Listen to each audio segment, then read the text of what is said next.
के लोगों को रिप्रेजेंटेशन, यानी आपको उनको अम्बेडकराइट दिखाना है।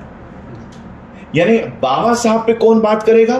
तो फलाना फलाना पार्टी का एमपी बात करेगा। हमें बात करने की वहां पर आजादी नहीं है।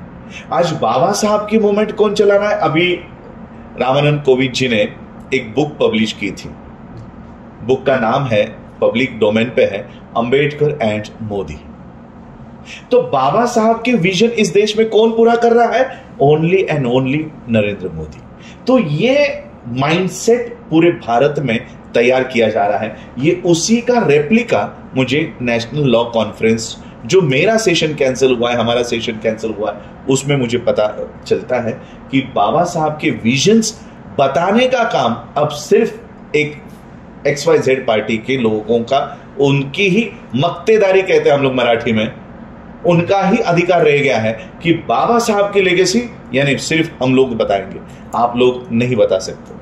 तो ये नेशनल लॉ कॉन्फ्रेंस जो कैंसिल हुई है, मुझे लगता है कहीं ना कहीं उसके पीछे ये रीजन है। लेकिन मुझे एक अच्छा भी लगा, वो उस समय भी अंबेडकर से डरते थे और आज भी अंबेडकर से डरते हैं। तो सर, आप कुछ विजन ऑफ बाबा साहब के ऊपर बताना चाहिए? जी देखिए, बाबा साहब अंबेडकर जी ने डेमोक्रेटिक, किसी भी कंट्री को डेमोक्रेसी के लिए अगर अब वो अपनाना चाहता है, तो डेमोक्रेसी को जिंदा रखने के लिए, सरवाइव करने के लिए क्या क्या आवश्यक है, ये बाबा साहब का डिटेल स्पीच बाबा साहब अंबेडकर जी ने पुणे में लॉयर्स के एसोसिएशन में ये स्पीच दिया हुआ है। और वो स्पीच भारत के हर व्यक्ति को जानना चाहिए। इस स्पीच को भी मेरे ख्याल से सर्टन 100 इयर्स पूरे हुए और पुणे में भी लॉयर्स एसोसिएशन ने, बेंच ने, जो बार एसोसिएशन की बेंच होती है, उन्होंने भी इसको रिमार्क करते हुए वो दिन सेलिब्रेट किया, महाराष्ट्र के पुणे के सारे लीगल फ्रेटर्निटी ने।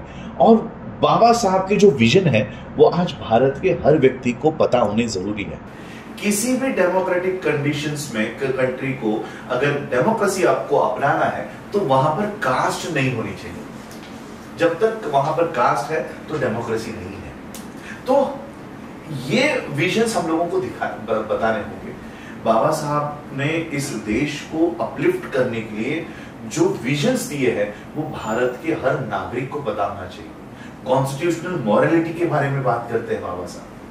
ऑपोजिशन पार्टी को कितना महत्व देना चाहिए, कितना निष्पक्ष होना चाहिए, ये सारी बातें बाबा साहब अम्बेडकर डेमोक्रेसी के लिए कहते हैं कि डेमोक्रेटिक कंट्री में ऑपोजिशन पार्टी स्ट्रांग होनी चाहिए, वहां पर कॉन्स्टिट्यूशनल मॉरलिटी लोगों में होनी चाहिए। हमारे यहाँ पर 77 इयर्स हो गए इंडिपेंडेंस को, 74 इयर्स हो गए कॉन्स्टिट्यूशन को अपनाकर। भारत के लोगों को संविधान के कितने अनुच्छेद है, कितने आर्टिकल्स है, उसके बारे में पता नहीं।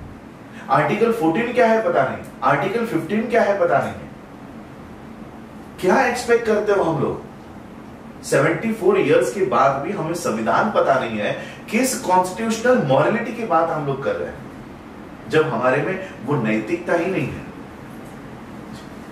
तो सर, आप रेलेवेंस आज के टाइम में कॉन्स्टिट्यूशनल मॉरलिटी का क्या है?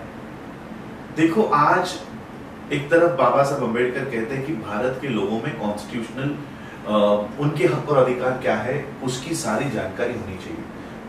संविधान के प्रति उन लोगों को, भले वो संविधान कमजोर क्यों ना हो, ये संविधान हम लोगों ने अपनाया है, अब उसके प्रति हमारे हर दिल में आदर होना चाहिए। हर व्यक्ति के दिल में संविधान के प्रति आदर होना चाहिए। मैंने देखा राजस्थान में पिछले साल संविधान के खिलाफ रैली निकाली जाती है और वो भी एक मेंबर ऑफ पार्लियामेंट निकालता है। जिस संविधान के राइट्स का इस्तेमाल करते हुए वो मेंबर ऑफ पार्लियामेंट बनता है, वो उसी संविधान के खिलाफ रैली निकालता है और देश के लोगों में संविधान के प्रति नफरत तैयार करता है। So is there any relevance of constitutional morality in today's present India? Constitutional morality को हमने छुआ तक नहीं है। कॉन्स्टिट्यूशन के प्रति मॉरलिटी, नैतिकता तब आएगी जब हमें कॉन्स्टिट्यूशन पता होगा।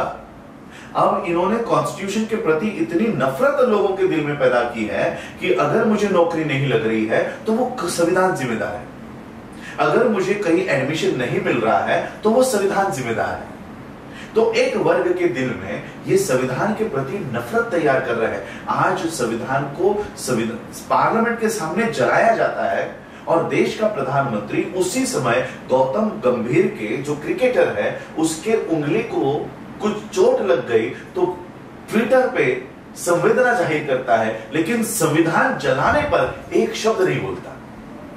जब देश का प्रधानमंत्री ही संविधान के इस के खिलाफ हो, आप देश के लोगों से क्या एक्सपेक्ट करोगे?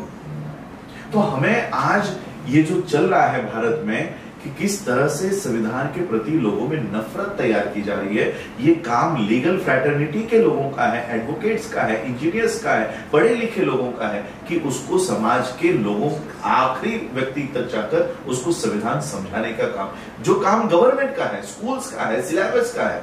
आज किसी सिलेबस में कॉन्स्टिट्यूशन ऑफ इंडिया नहीं पढ़ाया जाता, प्रियम्बल पता नहीं है, कॉन्स्टिट्यूशन ऑफ इंडिया तो बहुत दूर की बात है। एक पन्ने का प्रियम्बल किसी को पूछ लो कि हम भारत के लोग, we the people of India, हमने संविधान अपने आप को क्यों दिया है, हमें पता नहीं। What do you mean by justice, equality, liberty and fraternity, बस इस 4 चीज के लिए संविधान है।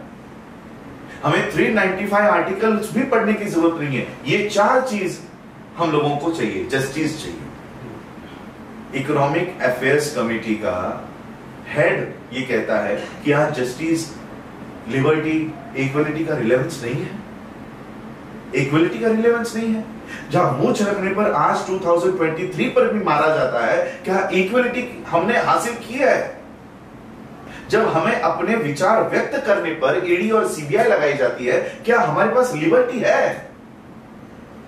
हम आज भी एक दूसरे को हिंदू मुसलमान के नाम से देखते हैं, जय श्री राम बुलवाने पर हत्या हो रही है, क्या हम लोग में फ्रैटर्निटी है? हम लोग में फ्रैटर्निटी? और ये कहते हैं कि ये रिलेवेंट नहीं है, ये टर्म्स आज रिलेवेंट नहीं है। ये टर्म्स 1950 में जितने रिलेवेंट नहीं थे, आज कई ज्यादा उसकी जरूरत हमें आज 2023 में है। जब ये संविधान दिया गया था ना, उस समय इतना जातिवाद नहीं हुआ होता होगा जितना आज है। सर, बाबा साहब कहते थे कि कल्टीवेशन ऑफ